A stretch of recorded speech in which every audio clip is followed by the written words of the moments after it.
Okay, so this takes you up the setting up of the live streaming equipment within Lanchester Methodist Church.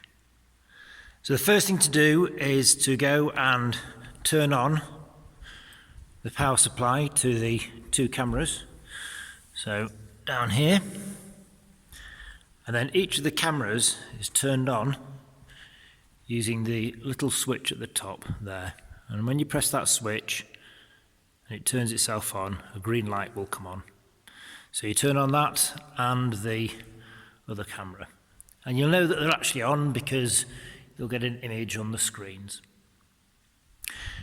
Then the next thing to do is to come across and to turn on the supply to the main desk. And the main desk is actually plugged in via this power supply here. As you come across to the main desk, you'll notice that there's a couple of pieces of kit that have lit up, and it's this one here, which is the A10 Mini, which is the switcher for all the video cameras. The next thing to do is to turn on the monitor with the button on the right.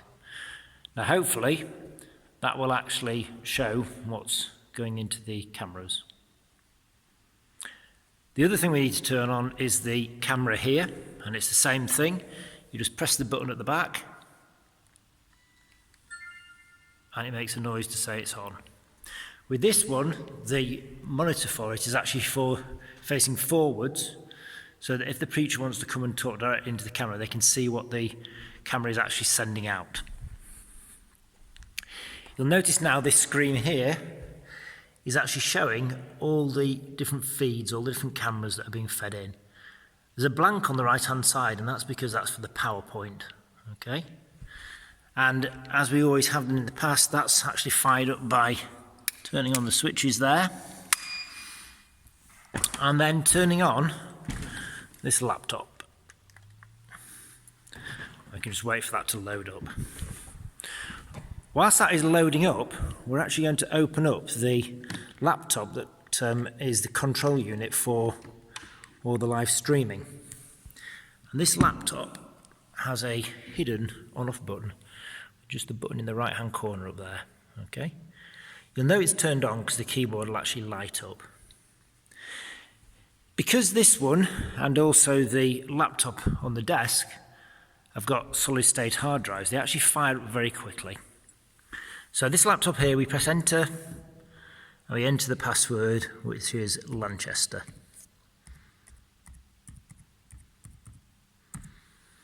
And we're up and running. There's two bits of software that we need to open up. One is the software for the controller for the videos, which is the A10 Mini. If we double click on that, and that will actually come up and it will tell us that it's found our controller. And you'll know it has because it's basically going to light up with all the buttons that we have on the controller. You can close down any notifications. First thing we need to do is, this is the view we'd normally have on, okay? But there's one here for media, and this is if we're putting overlays over the top of things. So like at Christmas services when we put overlays on. We also have a logo there. Now, if you just drag one of these blank boxes on top of that logo, that'll make sure that that doesn't appear anywhere when you're trying to do your live streaming. You can go back to that screen. We can minimize that down. And then the next thing is we're going to open up something called Companion. And if we open that up, you'll notice there's a little box down here with a series of buttons on it. Okay? And when Companion comes up, that all lights up. And those are the series of buttons that actually control the cameras. Okay? So you'll notice that the button on the top left says pulpit, and then there's one that says band, and then another one that says close-up. Okay? Well, the close-up one obviously is a close-up of the band. There's a picture of somebody singing. And then the laptop. So what we can do is, if we take this unit over here, so we can actually see that and the screen. If we click on laptop, you'll see in the far right-hand corner that the laptop is now what will be heading out to the live stream. If I click on band, okay, it's the band that's on there. If I click on pulpit, it's a picture of the pulpit. And that's how you control it with those buttons. There's 2 buttons on the bottom. If I click on the one that says preacher, you end up with the preacher at the bottom, and you have the PowerPoint in the background. Okay. Now, if I just open up an actual PowerPoint for the service, it will make a bit more sense. So, open it up. It'll usually be on the folder on the desktop with the date on it. So you open up the PowerPoint and you just go to slideshow and run it from the beginning. Okay? It's in presenter view, so you can see the slides that are coming up next. And if you press the up and down arrows, it will actually bring up the next slide on the screen. We would also have on the screen, that would actually be presented to the screens. And as we have in the past, the controller down here, if you press laptop, that sends that signal out to all the screens, okay? So if we look at the screen at the back of church, and we just turn that on,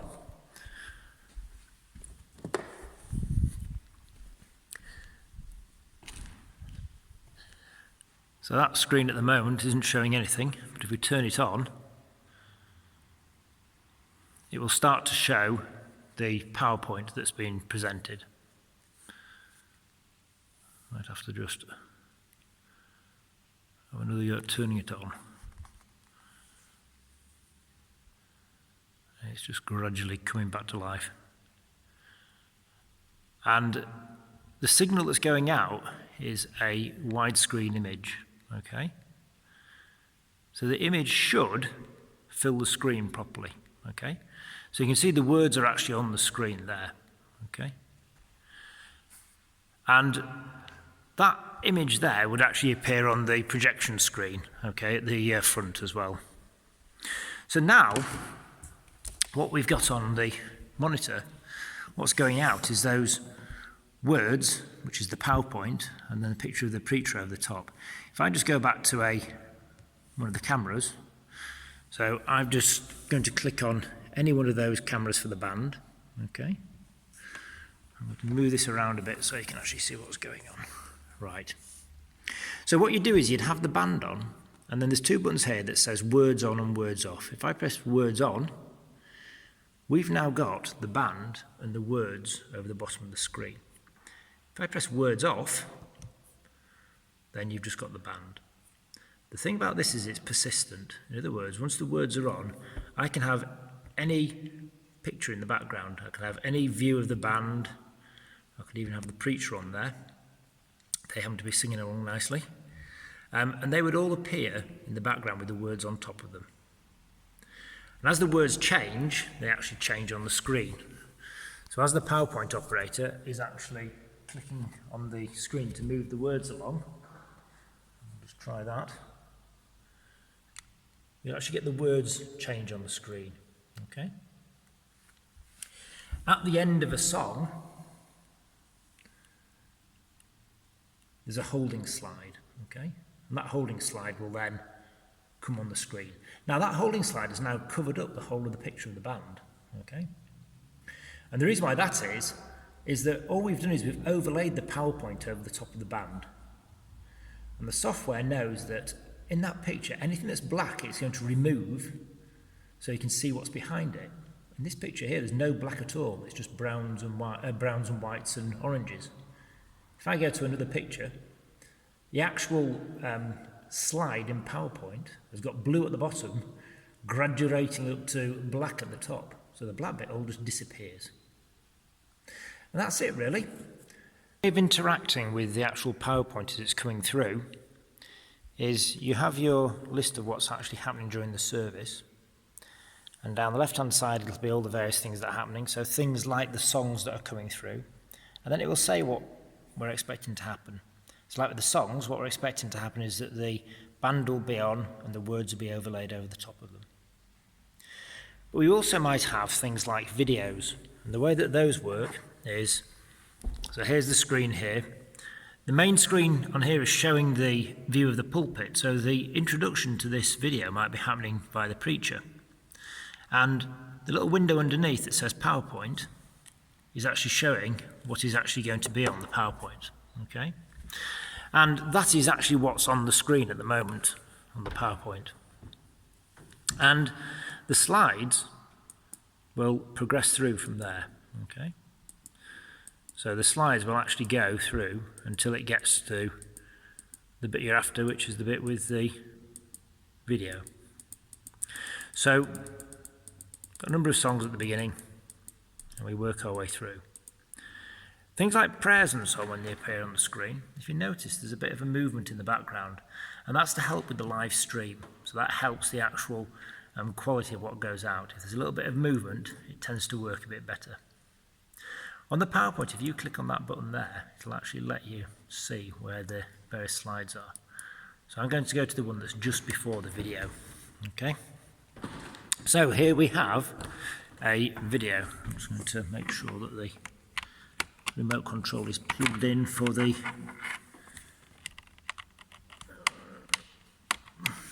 that's it. That's the remote control for the laptop.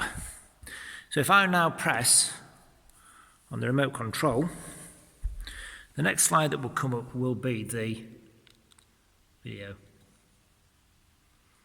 There it is, and the video is actually running. Now, it's not on the screen at the top.